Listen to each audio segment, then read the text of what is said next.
하나님 말씀은 마가복음 13장입니다. 마가복음 13장 3절에서 8절까지입니다. 마가복음 13장 3절에서 8절.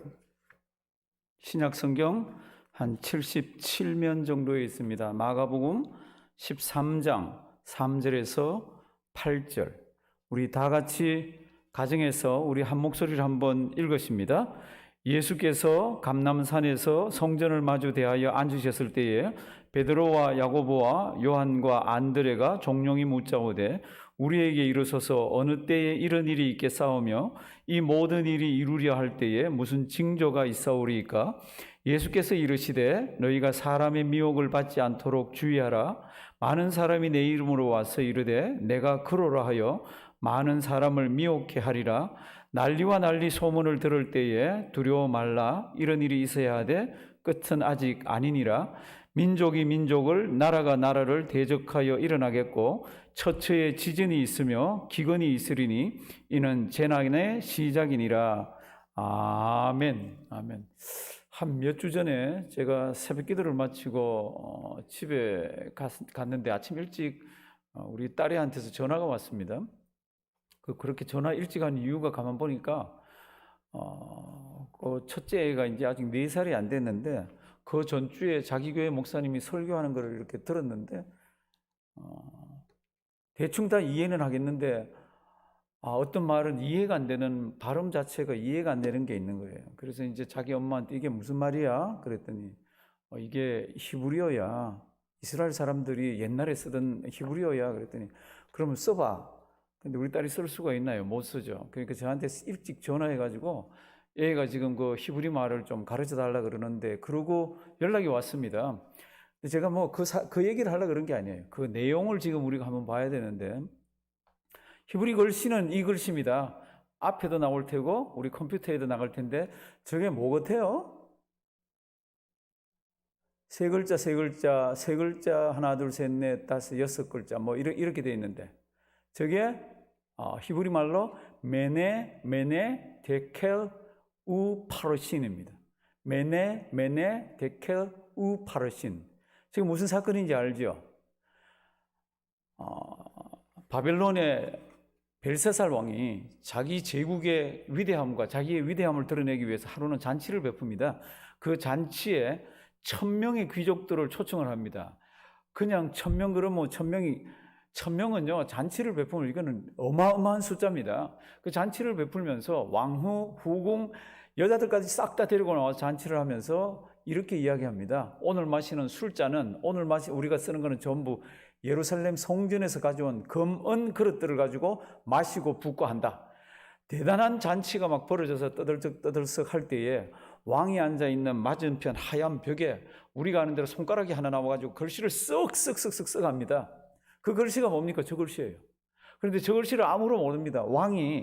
제국의 한 왕이요. 사람이 아니라 그냥 손가락이 하나 나와가지고 메네 데겔 우 파르신이 쓰는 이걸 보고는요. 넓적들이 마디가 막 녹아내린 듯 했고 막 두 다리가 막 부딪히고 얼굴색이 변했습니다. 다니엘서 5장을 보시면은 곧바로 고함을 지르면서 박수, 무당, 술객 다 불러라 그럽니다. 다 불러서 저 글씨가 뭔지 읽고 해석하는 사람은 내가 우리나라의 셋째 치리자로 삼겠다고. 아무리 뚜리저기 봐도 이 지혜자들이 보니까 그걸 읽어낼 수가 없습니다. 뜻을 알 수도 없습니다. 막 당황하고 있을 때에 누가 다니엘 이야기를 하고 다니엘이 들어가서 그것을 해석을 하잖아요. 왕이여, 저 글씨는 메네 데켈 우 파르신입니다. 하나님이 왕에게 주는 말씀입니다. 뜻은 이러합니다. 뜻이 뭐예요? 메네는 새보다는 뜻입니다. 왕이여, 왕을 하나님께서 새보고 또 새보고 메네. 데켈이 뭡니까? 데켈은 달아본다는 뜻입니다. 왕을 세어보고 달아보니까 부족함이 있어서 우는 그리고라는 뜻입니다. 파르시는 나눈다는 뜻입니다. 왕이여, 살아계신 하나님께서 왕을 세어보고 달아봤더니 부족함이 보여서 왕의 제국을 나누고 왕의 나라를 끝을 내신답니다. 성경을 보시면 그날 밤에 벨사살은 죽습니다. 누가 와서 죽입니까? 참 성경 세계 역사에도 나와 있습니다. 다리오가 와서 죽입니다. 이 다리오는 페르시아 국가를 세웁니다. 메대 사람 다리오가 와서 그날 밤에 벨사살 왕을 죽입니다. 제가 이 말씀을 왜 지금 설교를 시작하면서 합니까? 우리가 지금 코로나 그리고 지금 하늘이 없는 듯이 보이면서 정신없이 이렇게 하루하루가 빨리 지나가요. 아마 우리 가정에서 예배드리는 분들 백수가 과로사에서 죽는 거 지금 이해 좀 하지 싶어요. 바쁘죠, 그렇죠? 되게 바쁘죠. 아무것도 할 거 없는데. 그런데 이렇게 바쁘게 하루하루가 지나가는데 하나님께서 우리를 보고 계십니다. 우리를 그냥 보고 계신 게 아니라 우리를 메네 테켈 이렇게 하고 계십니다. 메네가 뭐라고요? 세보고 테켈이 뭐라고요? 달아본다는 겁니다. 무게를. 내가 너로 하여금 예수를 믿게 했는데 어떻게 사는지, 어떻게 신앙생활하는지, 너 무게는 제대로 나가는지 이렇게 하나님께서 우리를 메네 테켈하고 계신 겁니다. 우리가 지금 이 시대를 살아가는데 이 시대를 우리는 말세라고 이야기를 합니다. 이 말세에는 특별히 하나님께서 달아보시는데, 재어보시는데 부족함이 없이 사셔야 됩니다. 왜요? 말세라는 말 자체가 무언가 전제로 하고 있습니다. 그 전제로 하고 있는 게 뭡니까? 그게 예수님의 재림입니다. 세상 사람들은 끝이라 그러면 남극이나 북극에 얼음이 녹아서 기후가 이래서 땅이 흔들려서 이 끝인가 보다 이러지만 하나님의 백성은 그렇지 않잖아요. 하나님의 백성은 끝입니다 그럴 때는 언제가 끝이에요? 그냥 끝이 아니라 우리 주님 이 땅에 재림하실 때입니다. 성경은 그 재림을 어떻게 묘사하고 있습니까? 우리 이 마가복음 13장 26절 우리 컴퓨터에 나올 거예요. 앞에도 보이시고 마가복음 3장 26절 보면 이렇게 되어 있습니다. 예수님이 이 땅에 오실 때 어떤 모습으로 오십니까? 그때 인자가 구름을 타고 큰 권능과 영광으로 오는 것을 사람들이 보리라. 어떻게 해요? 큰 권능과 영광으로. 그러면 큰 권능과 영광이라는 게 도대체 무슨 뜻입니까? 어떤 현상이 있습니까? 그럴 때 데살로니가전서 4장에 보면은 이렇게 기록되어 있습니다. 데살로니가 4장 16, 17 우리 가정에서도 우리 다 같이 한번 큰 소리로 한번 읽으십니다. 주께서 호령과 천사장의 소리와 하나님의 나팔로 친히 하늘로 쫓아 강림하시리니 그리스도 안에서 죽은 자들이 먼저 일어나고 그 후에 우리 살아남은 자도 저희와 함께 구름 속으로 끌어올려 공중에서 주를 영접하게 하시리니 그리하여 우리가 항상 주와 함께 있으리라. 아멘. 우리 주님 권능과 영광으로 오는데 그게 현상적으로는 어떻게 나타나 보입니까? 막 얼마나 큰 호령 소리가 있는지 모릅니다. 그리고 얼마나 큰 소리가 있는지 모릅니다. 그리고 얼마나 큰 나팔 소리가 있는지 모릅니다. 이렇게 했더니 산자와 죽은 자가 다 반응을 보입니다. 죽은 자들이 무덤에서 일어나고 산자들은 공중으로 올라갑니다. 이게 뭐 우주적인 대장관이에요. 그러니까 말세라는 이 말세가 끝이 나는 게 언제입니까? 그러면 이렇게 우리 주님이 이 땅에 오시는 이런 현상이 있고 난 뒤에라야 이게 끝이 나집니다. 오늘 이 데살로니가전서 4장 말씀 잘 기억하길 바랍니다. 예수님 이 땅에 처음 왔을 때는 그 주변에 있는 몇 사람만 알았습니다. 그러나 다시 이 땅에 우리 주님 오실 때는 우리 주님 호령 소리와 천사들의 소리와 하나님의 나팔 소리와 그리고 무덤이 터지면서 죽은 사람들이 올라가고 산 사람들도 주여 어서 오시옵소서 그러면서 산 사람들도 주를 맞이하는 이런 큰 영광과 권능의 모습이 우리에게 있습니다. 그러니까 그런 모습이 있는 우리가 이 땅을 어떻게 살아야 합니까? 하나님께서 매네 테켈 하시니까 세워보시고 달아보는 그 하나님 앞에서 바른 신앙생활을 해야 됩니다. 그러면 예수님께서 이 땅에 이렇게 재림하고 이런 영광 가운데 오시는데 그럼 갑자기 휙 오십니까? 맞아요. 그 날은 몰라서 그렇지 갑자기 오시는 건 아닙니다. 왜요? 성경에 보면은 오시기 전에 징조들이 있다고 이야기를 합니다. 지금 이런 모습으로 오는 것은 언제 오실지는 아무도 모르지만 이 오시기 전에 성경에는 분명한 징조들을 기록해 놓고 있습니다. 그 기록해 놓고 있는 것이 성경 말씀 보면은 마태복음 24장, 마가복음 13장, 누가복음 21장 이렇게 세 장이 되어 있고요. 요한계시록에 쭉 되어 있습니다. 그리고 마태, 마가, 누가복음에 있는 이 예수 그리스도 다시 재림할 때의 그 사건은 다른 사건하고 엉겨 있습니다. 그 사건이 뭡니까? 그러면 오늘 이제 마가복음 13장의 그 내용들을 우리가 얼른 한번 좀 살펴볼 것입니다. 예수님께서 이 땅에 정말로 권능과 영광스럽게 이 땅에 오시는데 그냥 오십니까? 그럴 때 징조들을 보내주겠다고 그랬습니다. 그 징조가 뭡니까? 이제 얼른 한번 보시겠습니다. 가정에서 성경책 펴놓은 채로 마가복음 13장 3절 한번 보십시오. 이 3절 4절 쭉 흘러가는 게 예수님께서 예루살렘 성전에서 나와서 그리고 맞은편 감난산에 앉았습니다. 근데 제자들이 막 자랑을 합니다. 예수님, 성전 정말 멋있죠? 성전 정말로 끝내주죠. 요즘 말로 하면 그럽니다. 그때 우리 주님 이렇게 얘기를 하지 않습니다. 우리 주님 아주 냉정하게 이렇게 얘기합니다. 앞으로 저 성전은 돌 하나도 돌 위에 남지 않고 다 무너뜨려진다. 제자들이 너무 깜짝 놀랍니다. 예수님, 그게 언제? 그리고 그때 무슨 일이 있습니까? 그러면서 제자들이 하나를 더 붙입니다. 주님 이 땅에 다시 오실 때 무슨 일이 있습니까?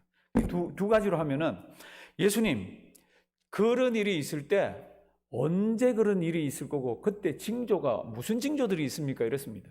근데 언제라는 거는 주님께서 안 가르쳐 주시죠. 그 다음부터 나오는 거는 전부 징조입니다. 예수님이 이 땅에 오시기 전 그리고 예루살렘이라는 것이 멸망하기 전 그때 이런 징조들이 있을 거라고 교차하면서 막 가르쳐 주시는데 예루살렘이 멸망하기 전에 있을 징조들은 다 일어났습니다. 그리고 아직 일어나지 않은 게 뭡니까? 그러면 우리 예수님이 이 땅에 오시기 전에 징조는 아직까지 일어나고 있는 현상입니다. 그러면 이제 얼른 한번 보십니다. 예수님이 이 땅에 오시기 전에 어떤 징조들이 있습니까?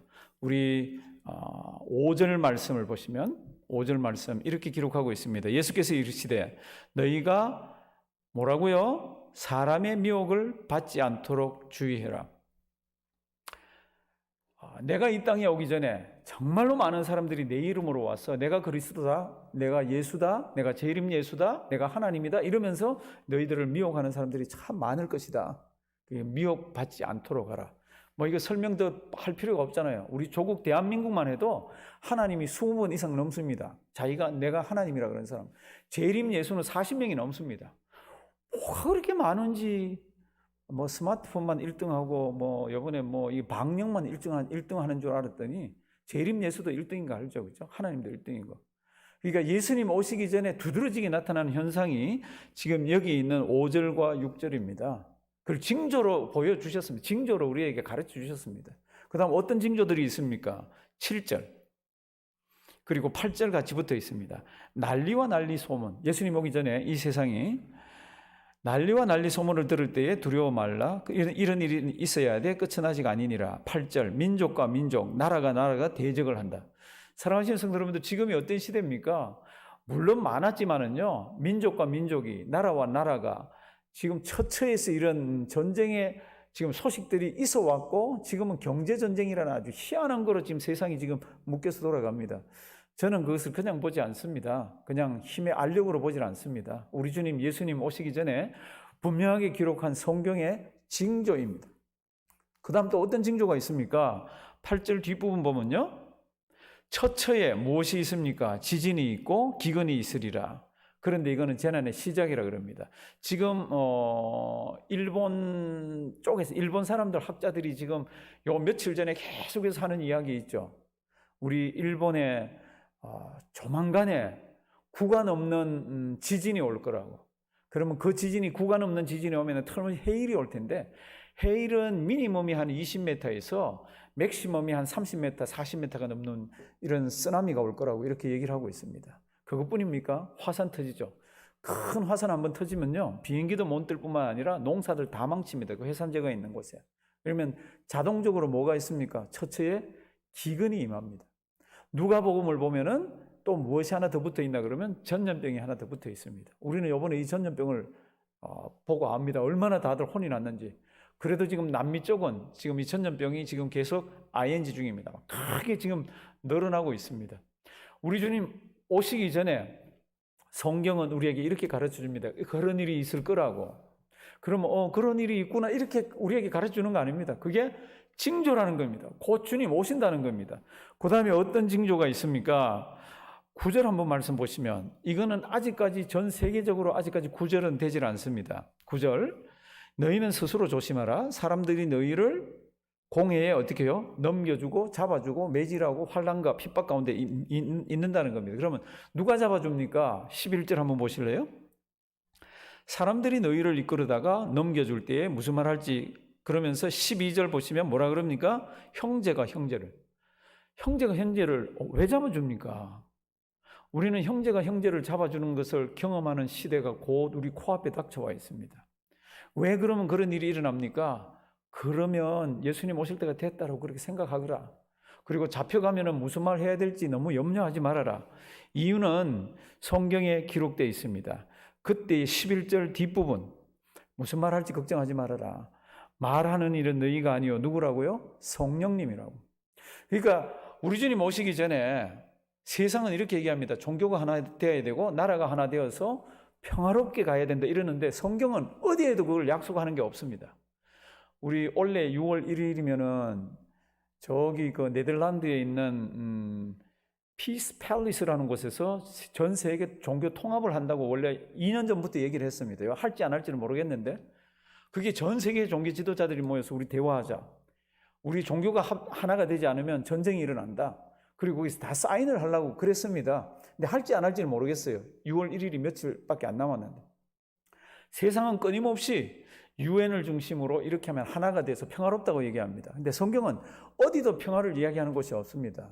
난리와 난리, 민족과 민족, 나라와 나라, 처처의 기근, 말할 수 없는 고통 가운데서 이제는 믿는 사람들을 잡아줍니다. 누가 잡아줍니까? 형제가 형제를, 부모가 자식을, 자식이 부모를. 그게 이제 성경이 이렇게 기록되어 있습니다. 그러면서 아주 중요한 게 기록된 게 있습니다. 10절입니다. 우리 주님 오시기 전에 참 두드러진 것 중에 하나가 뭡니까? 10절. 우리 다 같이 한번 읽으실까요? 또 복음이 먼저 만국에 전파되어야 할 것이니라. 아멘. 많은 사람들이 이걸 이렇게 해석합니다. 전 세계 사람들이 믿을 거라고. 이 성경은 그런 성경이 아닙니다. 전 세계 사람들이 다 믿는 일은 없습니다. 단지 복음이 구석구석까지 다 침투해 들어가는 그때를 이야기합니다. 만국에까지 복음이 전파된다고.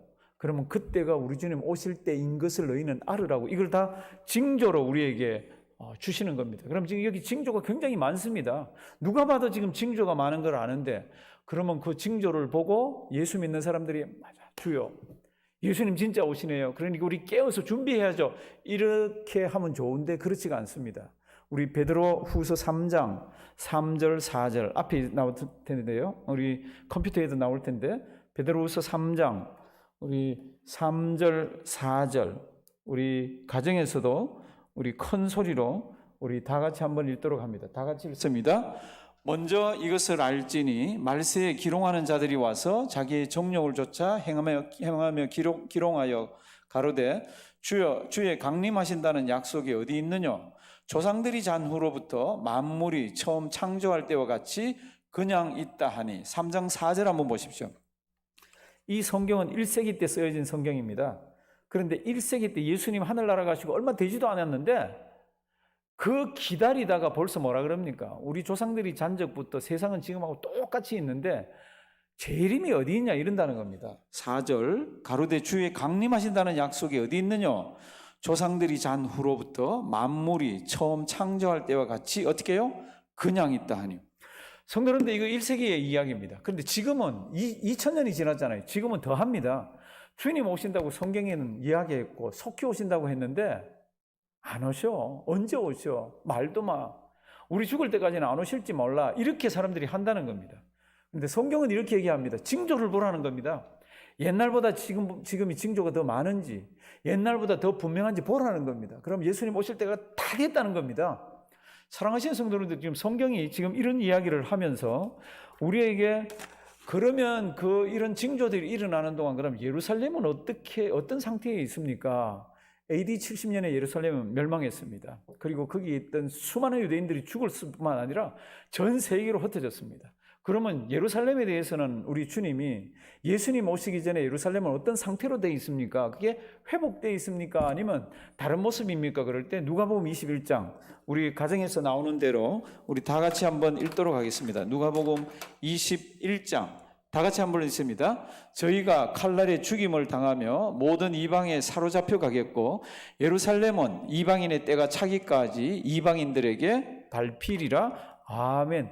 예루살렘은 어떻게 해요? 때가 찰 때, 이방인의 때가 찰 때까지 이방인들에게 밟히고 있을 거라고 겁니다. 지금이 밟히는 시기예요? 안 밟히는 시기예요? 밟히고 있습니다. 그러니까 예수님 오시기 전에 이런 것도 징조로서 주고 있다는 겁니다. 그러니까 예수님이 오시면 뭐 이런 것들이 다 이제 뭐 없어지고 그렇지만 오시기 전까지는 뭡니까? 이방인의 때가 찰 때까지 예루살렘은 이렇게 돼 있다는 겁니다. 그러면 세상 사람들은 예수님 오시기 전에 땅이 흔들리고 산이 터지고 사람들이 말할 수 없는 고통 가운데서 이렇게 했는데 세상 사람들은 그때 그럼 어떻게 살고 있습니까? 뭐 세상 사람들 거 성경에 기록된 거 우리 잠시만 한번 보죠. 마태복음 24장 37에서 39. 제가 오늘 성경을 좀 많이 찾았습니다. 이유는 우리 주님 오시기 전에 징조에 대해서 성경은 상세하게 얘기하고 있습니다. 막연하게 얘기하고 있지는 않습니다.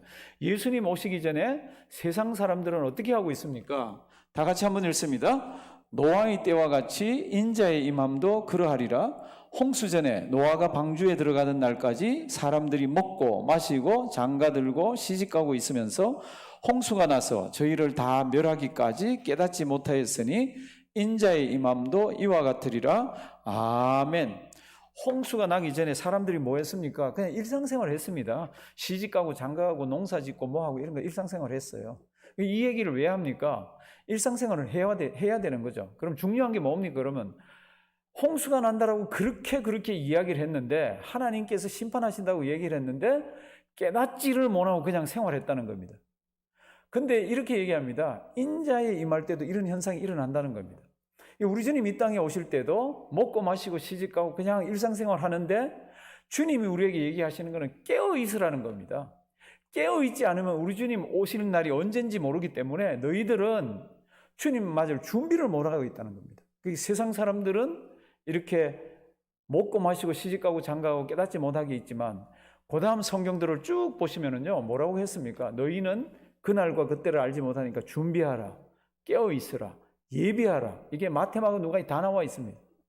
사랑하신 성도 여러분들, 우리 주님께서 우리에게 이 말씀을 왜 주십니까? 틀림없이 예수님 오시기 전에는 이렇게 상세하게 이야기를 해놔도 사람들이 깨어있지 않을 겁니다. 사람들이 준비하지 않을 겁니다. 사람들이 깨닫지를 못하고 있을 겁니다. 그러니까 우리 보고 뭐라 그러죠? 너희는 깨어서 준비하라는 겁니다. 너희는 깨어서 예비하라는 겁니다. 우리 주님 오실 때가 되었다는 겁니다. 사랑하시는 성도 여러분들, 이게 정말로 실감이 나지 않는 것이 지금 시대예요. 징조는 너무너무 많은데 이거 주님 오신다 그러면 세상에 좋은 게 너무 많은 거예요. 주님 어서 오시옵소서 박수치고는 세상 걸 보면요 너무 좋아가지고 조금 천천히 오셔도 되겠는데 이게 우리가 사는 시대입니다. 근데 성경에 진짜 예수님 오시기 전에 아주 너무 무시무시한 그런 예언을 우리에게 주신 게 있습니다. 우리 마지막 성경 구절 데살로니가 후서 2장 한번 보시겠습니다. 데살로니가 후서 2장 1절에서 4절 보면요 정말로 예수님이 이 땅에 재림하시기 전에 이런 징조들 저런 징조들이 많이 일어날 거지만 영적으로 눈에 딱 띄는 게 있습니다. 이건 누가 봐도 눈에 알 수 있는 겁니다. 형제들아 우리가 너희에게 구하는 것은 우리 주 예수 그리스도의 강림하심과 우리가 그 앞에 모임에 관하여 우리 주님 오시면 우리 그 앞에 모일 거잖아요. 혹 영으로나 혹 말로나 혹 우리에게 받았다는 편지로나 주의 날이 이르렀다고 시동심하거나 두려워하거나 하지 아니할 그것이라. 3절 4절 누가 아무렇게 하여도 너희가 미혹하지 말라. 먼저 배도하는 일이 있고 저 불법의 사람 곧 멸망의 아들이 나타나기 전에는 이르지 아니하리니. 다 같이 우리 천천히 한번 읽습니다. 저는 대적하는 자라 범사에 일컫는 하나님이나 숭배함을 받는 자 위에 뛰어나 자존하여 하나님 성전에 앉아 자기를 보여 하나님이라 하느니라. 성도님들 이거 아멘 붙일 수가 있어요. 그렇게 될지 뭐 되기야 되죠. 하나님 예언이니까. 참 등골이 오싹한 이야기입니다. 지금 우리 앞에 지금 자연재해나 지진이나 무슨 뭐 나라와 나라 이런 것들은 지금 눈에 다 밝히 지금 하나님이 주시는데 우리가 지금 실감을 못하고 살아가잖아요. 실감을 못하고 살아가는데 이 정도까지 들어갈 때에는 믿는 사람들이 잡혀서요 환난과 핍박 어마어마한 고통을 당합니다. 그럴 때 자세히 보면은 어떤 존재가 있습니다. 그 존재가 뭡니까? 4절 말씀. 저는 대적하는 자라, 하나님을 대적하는 자라, 범사에 일컫는 하나님이나 숭배함을 받는 자 위에 뛰어나 자기 스스로 존재한다 그러면서 하나님 성전에 앉아 자기를 보여, 자기를 뭐라 그러죠? 내가 하나님이다, 이렇게 얘기한다는 겁니다. 그런 놈이 등장할 거라는 겁니다. 그런 놈이 그 자리에 앉아서, 우리 주님 자리에 앉아서 세상을 통치할 거라는 겁니다. 그런데 징조들이 일어나는 것을 보면 이 날이 멀지가 않았다고 성경은 얘기하고 있습니다. 사랑하시는 성도 여러분들, 우리 매일매일 지금 하루에 일어나셨다가 주무시고 일어나셨다가 주무시고 하면서 우리는 어쩌면 조금씩 훈련 받고 있는지도 모릅니다. 언젠가 예배당에 나가지 못하고, 언젠가 나 혼자 외롭게 예배 드려야 될 때가 있구나, 언젠가 내가 피해 다녀야 있을지도 모르겠구나. 그런 가운데 있을 때에 세상은 하나님의 성전에 앉아서 자기를 하나님이라 하는 자가 호령을 하면서 믿는 사람들을 어렵게 만드는 시절이 있습니다. 성도 여러분들, 이거 아세요? 그때에도 하나님은 우리를 메네메네 태겔하십니다. 메네메네가 뭐라고요? 세어보고. 태겔이 뭐라고요? 무게를 재어본다는 겁니다. 하나님께서 우리에게 왜 이런 징조를 주십니까?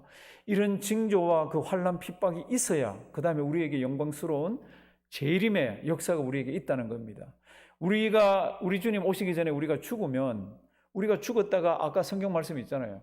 예수님이 이 땅에 오시면은 죽은 자들이 먼저 일어나서 주님을 맞이할 거고, 산 자들은 그 다음에 주님을 공중에서 맞이할 거라고. 얼마나 우주적인 사건인지 모릅니다. 그 사건이 있기 전까지는 이 땅에 있는 믿는 사람들에게 어려움이 있을 겁니다. 지금이 언제입니까? 지금이 그 어려움을 깨어서 준비해야 되는 시간입니다. 시간 많으시잖아요. 성경 많이 읽기를 바랍니다. 시간 많으시잖아요. 기도 많이 하시기 바랍니다. 시간 많으시잖아요. 찬송 많이 하시기 바랍니다. 시간 많이 있잖아요. 아이들에게 조곤조곤 기회가 되면은 참 지혜롭게 내가 믿는 예수를, 내가 가진 믿음을, 내가 이제껏 경험한 여러 가지들을 아이들에게 물려주시기 바랍니다. 언젠가 이 세상에 짐승의 표가 등장하면 수많은 사람들이 걱정을 합니다. 그 짐승의 표가 그냥 짐승의 표가 아니다. 받으면 그 받은 것 때문에 우리 모든 인격이 영향을 받는다고 얘기합니다. 그러면서 많은 사람들이 그 예를 들어줍니다. 요즘 머리에다가 칩을 받는 경우도 있습니다. 뇌에다가. 그리고 지금 많은 사람들이 여기다가 very chip이라고, verification chip이라고 넣는 것을 보여주더라고요. 이게 666인지 아닌지는 모르겠습니다. 근데 이걸 가지고 회사 출근할 때 찍 하고 들어가고요. 이걸 가지고 돈을 찾고요. 이걸 가지고 자판기에서 뭘 뽑아내고 이런 것들을 보여주더라고. 우리는 그게 뭔지는 모르지만 참 혹독하게 어떤 마크 때문에 어려움 당할 날이 우리에게 있을 겁니다. 성경은 이렇게 얘기합니다. 그런 것들도 내가 오기 전에 다 징조라고. 그런 일들이 서서히 꿈틀꿈틀 진행될 때는 너희는 일어나 머리를 어떻게 해요? 들라. 주님 오실 때가 가까웠다는 겁니다. 우리 주님 오실 때가 가까웠습니다. 우리가 신앙생활하기 제일 어려운 이유가 지금 이 세상에 좋은 것들이 제일 많은 때입니다. 세상에 좋은 것들이 제일 많은 때는요, 정말로 믿는 사람들이 신앙생활하기 어렵습니다. 우리 동산의 식구들, 우리 하나님께서 오늘도 매네 테켈 하십니다. 그리고 테켈 하시다가 하나님께서 함량 미달이 되면은 우파로신 하나님께서 나눠버리고 끝을 내신다고 그럽니다. 하나님께서 우리에게 주신 믿음 붙들고 우리 주님 오실 때 주여 어서 오시옵소서 기쁨으로 맞이하는 우리가 되기를 주님의 이름으로 부탁드립니다. 살아계신 하나님, 참 어려운 말씀을, 실감나지 않는 말씀을 우리에게 주셨습니다. 1960년대, 70년대 참 재림의 찬송을 부르고 성령님 오심의 찬송을 부르면 눈물이 콸콸 나고 감사하던 그런 시대가 있었는데, 세월이 지나고 또 지나고 좋은 것들 다 누려보고 평안한 세상에 살아보니까 이제는 참 실감나지 않는 것이 영적인 것들이 되어버렸고, 실감나지 않는 것들이 우리 주님 이 땅에 다시 오는 것, 이 재림의 사건입니다. 하나님, 우리 성도님들 깊은 깨달음을 주시고 마음에 깊이 새겨넣게 하셔서 하나님은 오늘도 살아계셔서 불꽃 같은 눈으로 나를 세어보고 또 세어보고 나를 달아보시는구나. 하나님 아버지, 그 언젠가 만날 그 하나님 앞에서 우리 경건되게, 우리 진지하게, 엄숙하게 우리 미국 이민 생활하는 우리 되게 해 주시옵소서. 몸이 연약한 분들이 많이 계십니다. 오늘도 한 분 한 분 기억하시고 내일도 또 큰 수술을 앞에 두고 있는 청년이 있습니다. 하나님 붙들어 주시고 하나님 수술 잘 마칠 수 있도록 주님께서 도와주시옵소서. 오늘도 우리를 사랑하시며 우리에게 귀한 은혜 주심을 감사드리옵고 예수님의 이름으로 기도드리옵나이다. 아멘.